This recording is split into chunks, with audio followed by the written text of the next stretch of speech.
So, Gandhi, this man, there's a lot of conflicting stories about him.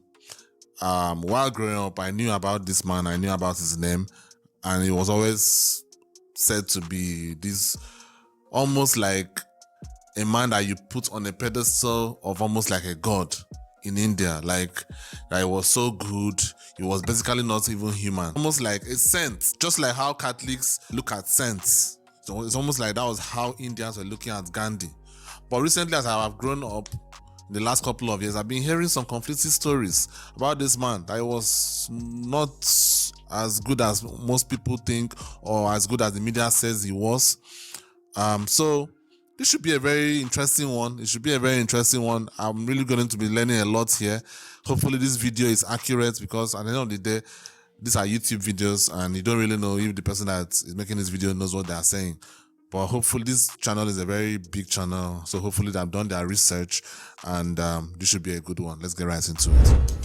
The great Mahatma Gandhi, a hero of India, a man who, through a campaign of non-violence, freed his country from the clutches of British imperialists. He was not just a father of his nation, but for some, he was considered almost saintly. He also liked to sleep alone in beds with his grandnieces and other young women. I said it before I started the video. It always seemed like he was like a saint in India. Seriously, like, this should be really shocking to me. He also liked to sleep alone in beds with his grandnieces and other young women, and held some shockingly racist views toward other races. Today, we'll shock some of you. We might even have grand, but for some, he was considered almost saintly. He also liked to sleep alone in beds with his grandnieces and other young women, and held some shockingly racist views toward other races. Today, we'll shock some of you. We might even offend some of you. But we also think by the time we get to the end of the show, you will have also changed your mind as to how you think about Mr. Gandhi. Before we get to that, here's an abridged introduction to the man born Mohandas Karamchand Gandhi on October 2nd, 1869. He grew up in fairly comfortable surroundings, seeing that his father held the position of Chief Minister of the Indian state of Porbandar. His mother was said to be a very pious woman, which is where the young Gandhi discovered the beliefs of cherishing the simple things in life. The religious devotion he saw by his mother would foster in him a sense of ethics that he later became famous for on a global scale. Things such as nonviolence, tolerance of others' beliefs, vegetarianism, and acts of self-purification were his badge. They were also steeped in hypocrisy at times. His beliefs were put to the test when he went over to London to study. Before he left India, he swore to his mom to not fall for the enticements of modern life, to stay clear of women and meat, and generally to uphold the beliefs she taught him. But while studying law in London, he witnessed late 19th century industry and all the horrors that could come with it. The streets of London were certainly not paved with gold. Far from it, many Londoners with their ragged clothes and dirty faces didn't seem to be enjoying Britain's industrial wealth. Gandhi witnessed poverty, but he also witnessed activism there. It was the same when he went over to South Africa, where he saw much of the population living in abject poverty. Gandhi might have been an educated lawyer by this time, but that didn't mean he wasn't told, like other Indians, that because of his skin color, he wasn't allowed to walk on certain footpaths or enter certain buildings. There's more to this story, but let us just tell you the good Gandhi story first. He was disgusted. There he was, an educated man who considered himself as much English as he was Indian, but treated as a second-class citizen by the Europeans. One time, he was kicked out of a train coach because of his race. Like many other people of color, his rights were taken away from him. On other occasions, he was beaten up for not making room for a white passenger. If that wasn't bad enough, he was barred for staying at certain hotels, even though he had the money to pay for them. The story goes that Gandhi understood the many wrongs committed by the imperialists, and so it was at this juncture in his life when he decided he was going to bring about change. But his resistance, in line with his religious beliefs, had to be peaceful. One of the most famous lines is, "Every revolution begins with a single act of defiance." And this is how he began fighting for the rights of Indians. This is how he got a name for himself as an activist, which on one dark day in Durban, South Africa, almost got him lynched by a mob of angry white folks. He spent several years in South Africa, but he knew that India needed him. When he announced his departure from Africa, a statesman wrote, "The saint has left our shores." This statesman was a white South African. He finished the sentence, "I hope forever." Back in India, Gandhi carried on fighting for people's rights. He'd been beaten up, he'd been jailed, he'd been harangued and oppressed, and he still preached peace. He might have supported the British war effort, but he also never shied away from criticizing the British imperialists. We apologize to our Gandhi enthusiasts for skipping over many years of his life, but we think most of you know that this man became one of the most powerful people in India. His form of Indian nationalism was embraced by much of the country, most of the country in fact. and they started to believe that with the right will, the Indian people could be free of the British. His activism got him arrested on March 10, 1922, and he spent the next 2 years behind bars, but he wasn't done by any means. In the years to follow, he would lead many of the Indian people to peacefully revolt against many facets of the British rule. His followers, and there were many, went to prison for their acts of civil disobedience. In 1932, while in prison again, he undertook a now famous fast over the disenfranchisement of those at the bottom of India's caste system, people called the Untouchables. When Indians saw how willing Gandhi was to die for his people, for the rights of the country's poorest, it spread hope through the hearts of the nation. Then the Second World War happened, and again the Indians were expected to fight for the British. But this time, the Indian National Congress wanted a form of self-government if it were to throw Indian nationals onto the battlefield. Close to 90,000 of them would eventually die, not to mention the perhaps 2.5 million total Indian casualties of war. Before the war ended, Gandhi had already started the Quit India movement. And then on August 15, 1947, India finally got its independence. Okay, so what you've just heard is the condensed story of... Yeah. So in general, that is what I've heard about Gandhi. He fought against the British imperialists. He was a very great activist. I know these days, a lot of activists, personally, they turn me off. I won't lie to you. A lot of activists that I see kind of turn me off. But some activists in the past, I'm sure they turned some people off at that time. But me, I'm speaking from a level of a minority. Like a lot of activists are not really activists. They are just attention seekers these days. So this guy was a real activist at that time. At least that's what we were told, and he was probably a real activist. Now, like we all know, most human beings aren't perfect, and people were looking at him as a saint. So because if you look at it, if he did all this, put himself through all this, was ready to die for his people, and in his personal life he was an angel, then obviously he's an angel in total. That means he's like a saint. He's like God, basically. But he's human at the end of the day. So obviously he had some human ills. So let's see what he had. A man who saw cruelty and unfairness in the world and wanted to do something about it. He then took considerable risks in fighting the perpetrators of those wrongs, and he made it his life's work. It's now time we got into costume and became the devil's advocate. Here's a quote for you.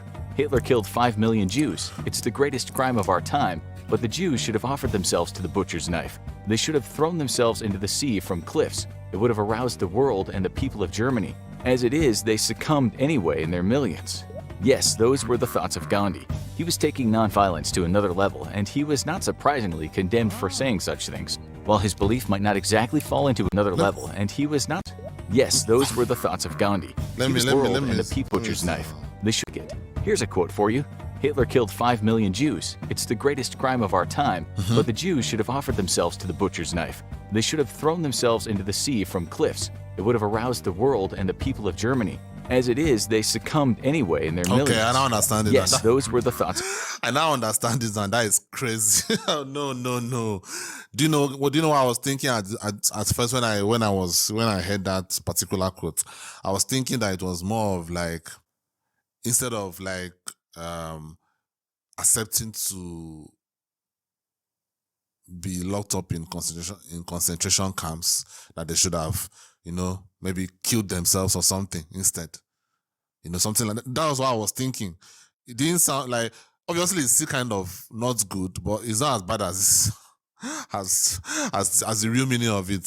But at first, that's what I was thinking, and I was about to say that, well, even though it sounds bad, it's not really out of place to say. Whatever. That was not what Gandhi was trying to say. What Gandhi was trying to say was much worse. Of Gandhi. He was taking nonviolence to another level, and he was not surprisingly condemned for saying such things. While his belief might not exactly fall into an ugly truth category, his moral absolutism made no... That's what I was thinking. Ugly truth. That's exactly what I was thinking. Ugly truth. It's ugly, but it's kind of the truth. But what he said wasn't an ugly truth, obviously. Sense at all to some people, especially those under attack from Germany. When the Nazis were bombing England, Gandhi seemed to think the Brits should not bother fighting back. This is what he said about that. I would like you to lay down the arms you have as being useless for saving you or humanity.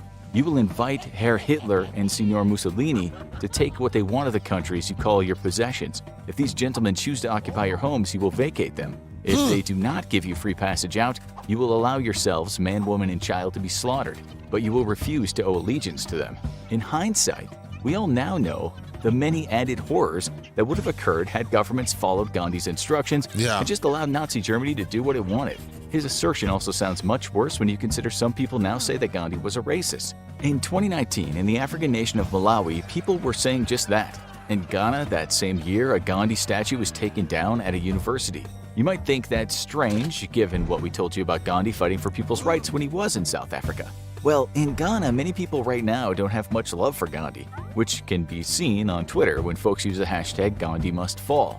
Maybe you think it's a bit severe, but it sounds righteous enough when you know some of the racist things Gandhi wrote back when he was in Africa. For instance, he once wrote that white folks, despite their flaws, should be the predominating race in South Africa. You see, the young Gandhi, as you know, went over to England to get himself an education.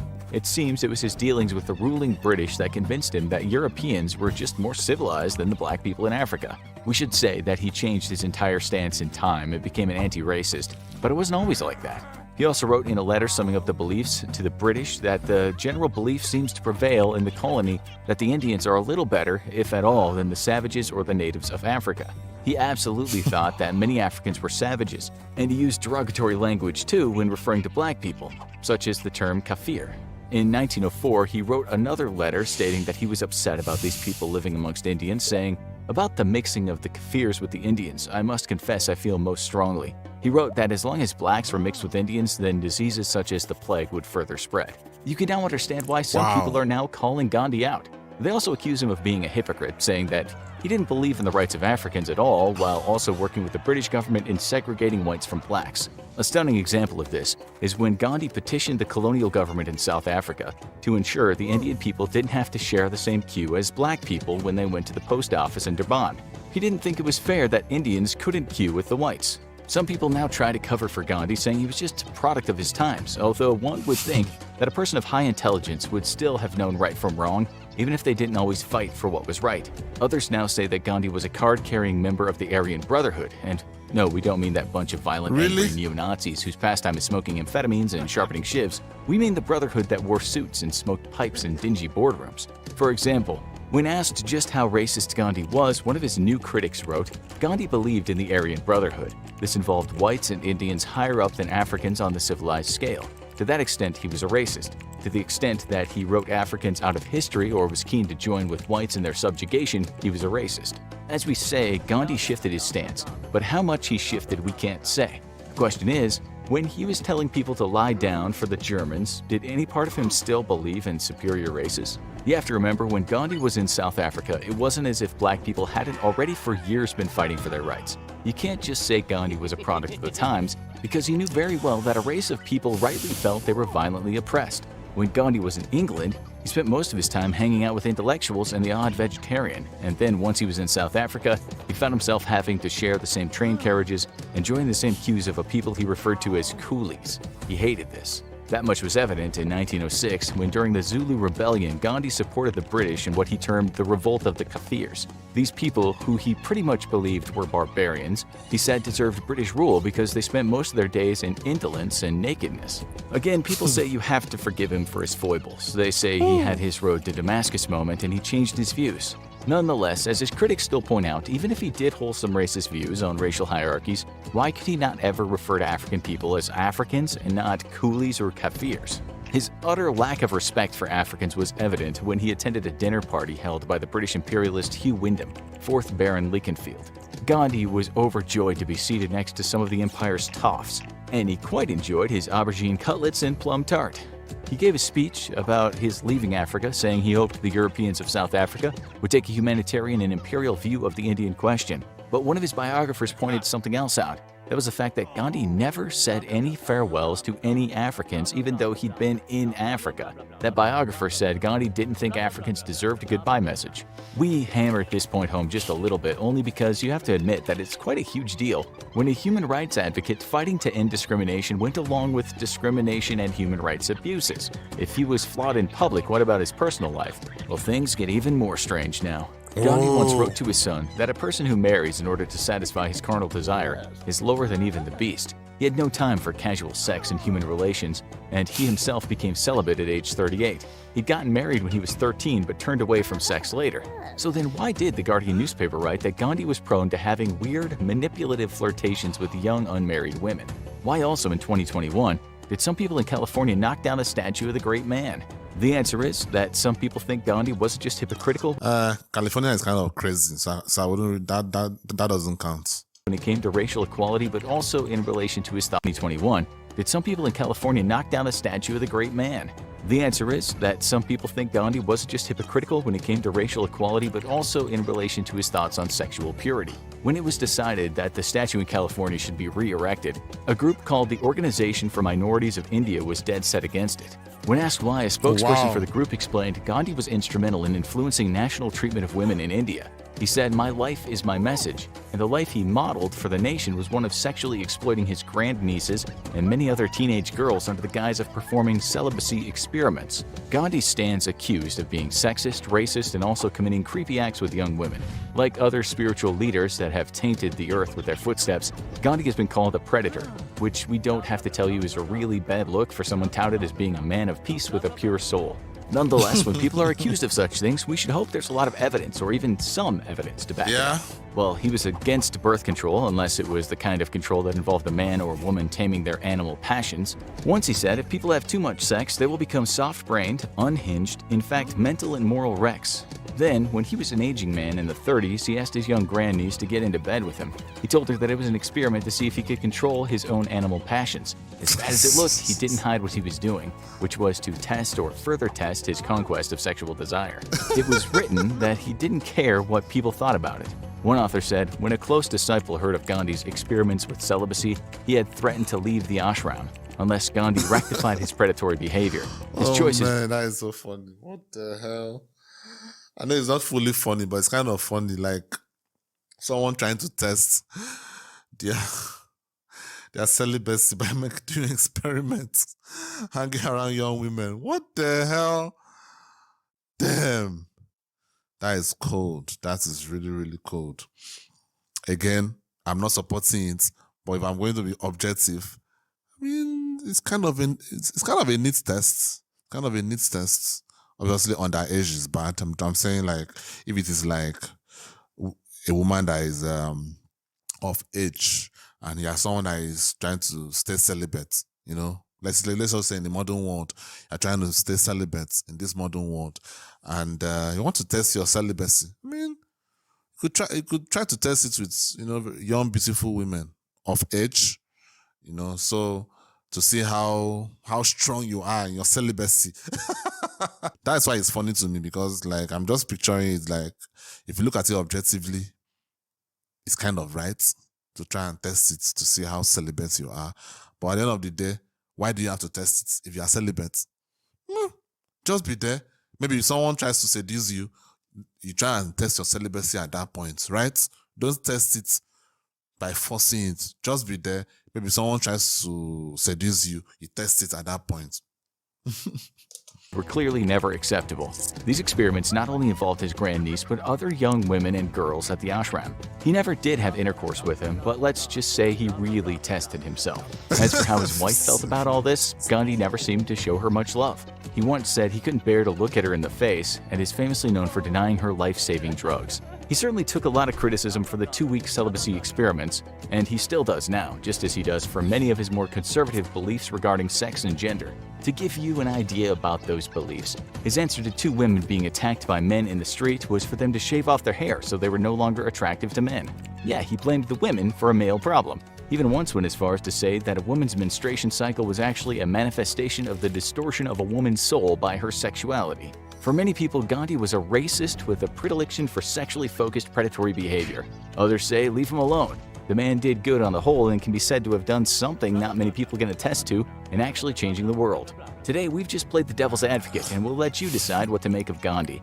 The darker parts of his life don't figure much when it comes to his legacy, but hey, mythologies are rarely interested in nuance. Now, you need to... I'm probably going to be controversial right now. I think a lot of people in these modern times, they have this holier than thou attitude towards people in the past. You know, most especially some of these activists in the West living in first world countries with no real problems, seriously, with no real problems. You know, spouting about how men in the past or this did this and did that or didn't do this the right way, judging men in the past with modern standards. I see it all the time. Like, I'm just looking at these people know nothing about life. It just seems like they have lived life on easy mode all their life and are just on some attention-seeking venture. Seriously, like, now I'm not saying what Gandhi did was right, but at the end of the day, if you look at his life compared to most people that have existed in this world, he has created greater impact than over 90% of people that have ever existed. That is a fact. Yeah, he's a human being. He has some negatives to him, like most human beings do. And I would say some of his negatives were actually very, very bad. Like, clearly, from if what is being said in this video is right, he was clearly a racist, clearly a sexist. And I just think at that time when he was alive, most men were kind of like him. So I wouldn't like try to hold him to modern standards. That's just where I stand. I wouldn't try to hold him to modern standards. Most men at that time were like him. Even men that fought against slavery, even men that fought against all the things that we fought and that people fought against at the time. A lot of those men weren't innocent. A lot of those men that we look at as heroes that risked their lives, sacrificed their lives to defeat slavery, to defeat Nazism, to defeat all that. All these people were not innocent. It's the same thing with like this Winston Churchill. Was a great man. Without him, I think Nazis would have won. Without him. But he was not a perfect man. He had his own issues. So that is just the fact of the matter. I can't hold all these men on the same standard as men are being held in the modern times. That is just asinine. So I don't like bringing down statues like I see in the US, statues of Confederate soldiers brought down. What do you gain by doing that? Okay, their statues offended some people. Is that it? I mean, statues should be there for the history, for people to look at those statues and remember a time when something as horrible as slavery was being fought to keep. You have to have that statue there as remembrance. That is what a statue is supposed to be. A statue is not like people just look at statues these days as if statues are just it's supposed to be like we are worshiping this statue. No, not all statues are for grace for good people. Let me quote unquote. Not all statues are for good people. Some statues are for people that may not have been that good or even bad. But what all statues have in common is they were all iconic one way or the other. Whether it's positive or negative, they were iconic. Those were iconic people, one way or the other. Genghis Khan. I mean, he has probably the biggest statue in the world of a human being. And the statue is still there. You want to go and bring it down because if you want to mention the number of women that man probably awarded, so what are we talking about? Well, his statue is there. Go and bring it down. Let me sometimes I just look at the world now. People just are so sensitive. Can't just take like everything. Just I'm so hot. You're hurting my feelings. Bring down the statue. What? Anyway, this whole thing just gets on my nerves sometimes when I see it's like these people don't have any real problems. They're just looking for problems at this point. That is what I've noticed. You don't have any real problems, just looking for problems. And I'm noticing in this life, most human beings, as human beings, we always have to have something that we are trying to conquer, that we are trying to go against. Like it's in our nature. When you are in a first world Western country with everything available to you, I know some people think it's not available to you, but when you compare yourself with third world countries, you would know, you would understand the privilege that you have. And that privilege, it reaches a point where you have no real problems and you just start looking for problems for yourself. Jesus Christ. Anyway, I'm not trying to say that Gandhi was innocent and all that kind of a thing, but I'm not going to sit down here and judge this man with modern standards. That's just me. I'm not going to do that. I'm sorry. I'm not doing that. I'm not saying that the story should be suppressed. It shouldn't be suppressed. It should be talked about. It should be mentioned. Fine. I'm not against that.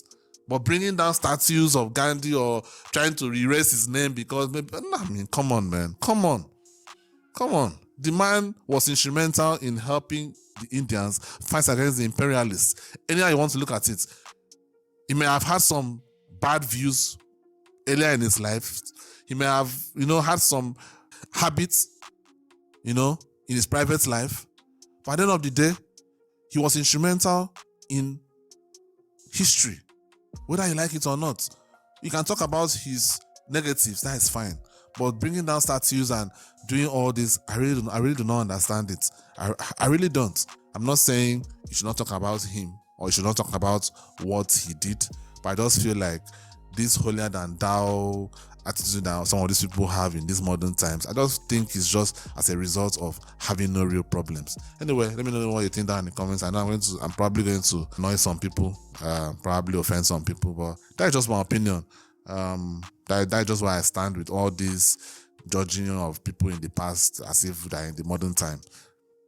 Just wait at how people are going to judge you in 200 years time with what you are doing, with all the kind of life that you are living right now. Let's see how they're going to judge you in 200 years time. Anyway, I'll see you guys on the next one. Thank you for watching. Peace.